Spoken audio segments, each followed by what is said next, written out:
Hello friends, నేను మీ Venkat. Welcome to our channel. Friends, ముందుగా అందరికీ నమస్తే. ఫ్రెండ్స్, ఇవాళ వీడియో ఏంటంటే తమిళలో మీరు చూసినట్టు అమెరికాలో 10,000 మంది కార్మికులను అయితే తొలగించడానికి ట్రంప్ సర్కార్ అయితే ప్రయత్నాలు చేస్తుంది.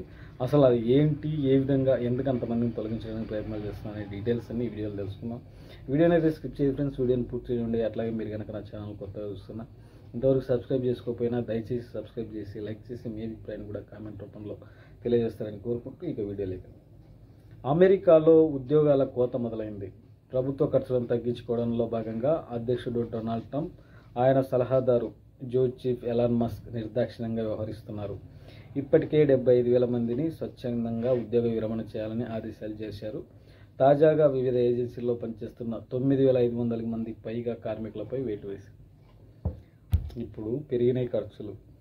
ట్రంప్ నెక్స్ట్ వచ్చినాడు కాబట్టి ఇప్పుడు ఆయన ఏం చేస్తాడు, ఫస్ట్ ఒక ఇంటి పెద్దగా ఇంట్లో ఏ ఖర్చులు ఎక్కువైనప్పుడు ఏది ఎంతవరకు తగ్గించాలో అంతవరకు తగ్గించడానికి ప్రయత్నం చేస్తున్నట్లు తెలుస్తుంది. ఈ విషయం అసలు ఏంటంటే, మామూలుగా స్వచ్ఛందంగా 75,000 మందిని స్వచ్ఛందంగా వాళ్ళ రాజీనామా చేయమని, ఉద్యోగ విరమణ, రాజీనామాగా అలాంటిదే, ఇంకా రాజీనామానే అనుకోవాలి, ఉద్యోగ విరమణ. ఎందుకంటే 75,000 మంది స్వచ్ఛందంగా మానుకోమని చెప్పేసినాడు.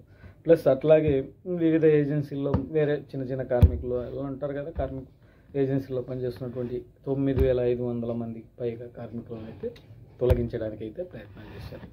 ఇక అమెరికాల ఉద్యోగాల కోత, ప్రభుత్వ ఖర్చులను తగ్గించుకోవడంలో భాగంగా అధ్యక్షుడు డొనాల్డ్ ట్రంప్, ఆయన సలహాదారుడు జోసెఫ్ ఎలాన్ మస్క్.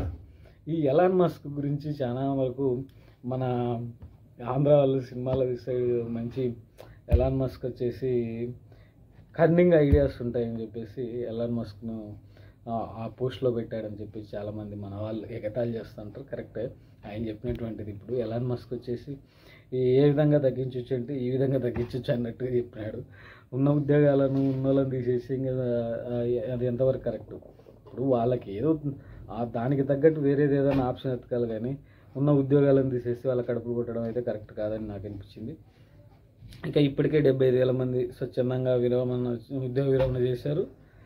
ఇక తాజాగా వివిధ ఏజెన్సీల్లో పనిచేస్తున్న 9,500 మందికి పైగా కార్మికులను అయితే తొలగించారు. ఇక తొలగింపునకు గురైన వారిలో ఫెడరల్ భూముల వ్యవహారాలు చూసే కార్మికులు, మిలిటరీ ప్రముఖుల కేర్లో పనిచేసే ఉద్యోగులు, అదేవిధంగా ఇంటీరియర్ డిపార్ట్మెంట్లు, ఎనర్జీ, వెటరన్స్ అఫైర్స్, వ్యవసాయం, హెల్త్ అండ్ హ్యూమన్ సర్వీసెస్ ఉద్యోగులు కూడా ఉన్నట్లు తెలుస్తారు. అంటే వీళ్ళు తొలగించిన స్వచ్ఛందంగా విరమణ చేసిన వాళ్ళు కాకుండా వీళ్ళు మళ్ళీ సపరేట్గా తొలగించిన వాళ్ళలో కనుక ఎవరెవరు ఉన్నారని చూసుకుంటే, వీళ్ళు వచ్చేసి మిలిటరీ ప్రముఖుల కేర్లో పనిచేసే ఉద్యోగులు, ఫెడరల్ భూముల వ్యవహారాలు చూసేవాళ్ళు, ఇంటీరియర్ డిపార్ట్మెంట్లు, ఎనర్జీ, వెటరనరీ అఫైర్స్, వ్యవసాయం, హెల్త్ అండ్ హ్యూమన్ రిసోర్స్. అంతా కష్టాలు చేసుకొని పనులు చేసే వాళ్ళని ఆ డిపార్ట్మెంట్లోంచి వాళ్ళని తీసేస్తున్నారు. ఇంకా వాళ్ళని తీసేసి వీళ్ళు పనులు చేస్తారేమో, మరి నాకైతే అర్థం కాదు. ఇక పని చేసేవాడిని తీసేస్తే ఇంకా కుర్చీలో కూర్చున్న వాళ్ళు పనులు చేయాలి.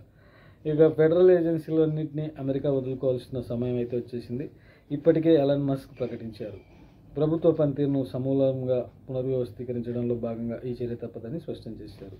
వృధా ఖర్చుల తగ్గింపు, సామర్థ్య పెంపు కోసం ఏజెన్సీల సామూహిక మూసివేతలు తప్పవన్నారు. ఇందులో భాగంగా ఫెడరల్ వర్క్ ఫోర్స్లో పరిమాణాన్ని తగ్గించేందుకు ప్రొఫెషనరీ, ఏడాది కంటే తక్కువ అనుభవం ఉన్న ఉద్యోగులను అయితే తొలగిస్తున్నట్లు వీళ్ళ అంచనా. ఇదబ్బా విషయం ఏంటంటే, ఆ ఏజెన్సీలన్నీ ఎవరో కాదు, ఇతర దేశాల వాళ్ళు ఉంటారో అందుకు వీళ్ళు ఏం చేస్తున్నారు, ఇతర దేశాల వాళ్ళని తీసేస్తున్నామని చెప్పకుండా ఖర్చు తగ్గించడానికి మిగతా ఏజెన్సీల వాళ్ళని తీసేస్తున్నామని చెప్పేసి పేర్కొంటారు. తర్వాత వీళ్ళు మళ్ళీ వాళ్ళ అవసరాలకు అనుగుణంగా వాళ్ళ దేశాల్లో ఉన్నటువంటి వాళ్ళకే ఇచ్చేస్తారు. సామూహికంగా అందరూ మీ దేశాలకు వెళ్ళిపోయింది అంటే ఎవరు ఇవ్వరు. అక్కడ ఒక కండిషన్ పెడతారు. ఇంకా ఏం పెడతారంటే ఓన్లీ లోకల్ వాళ్ళకి మాత్రమే అన్నట్టుగా పెడతారు. నాన్ లోకల్స్ వల్ల మూటముల్లా సర్దుకొని అయితే రావాలా. నాకు తెలిసి ఇంకో న్యూస్ కూడా రావచ్చు, 10,000 మంది కార్మికులు తొలగించినారు కదా, వీళ్ళంతా ఇతర దేశాల వాళ్ళు నెక్స్ట్ వస్తుంది. ఎందుకంటే వీళ్ళు అట్లాంటి వాళ్ళనే ఓకే పొమ్మని లేక పొగబెట్టడం అంటారు దీనిలో. పల్లెటూరులో సామెత ప్రకారం చెప్పాలంటే పొమ్మని లేక పొగబెట్టడం, అంటే పొగబెట్టేస్తే పొగుంది ఇక్కడ అని చెప్పేసి జంప్ అయిపోతారు కదా, అట్లా ఆ విధంగా వీళ్ళని కూడా జనాలను తప్పించడానికి ఈ విధంగా అయితే చేస్తూ ఉన్నారు. వీళ్ళలో కూడా తెలిసి మన వాళ్ళు కూడా ఉంటారు, చెప్పలేం. ఇంకా అందరినీ ఎలగొట్టడానికి ప్రయత్నం చేస్తున్నారు. ఇది ఫ్రెండ్స్ దీనికి సంబంధించిన మ్యాటర్. ఇక నెక్స్ట్ ఇంకొక మంచి తాజా వార్తతో మళ్ళీ ముందుకు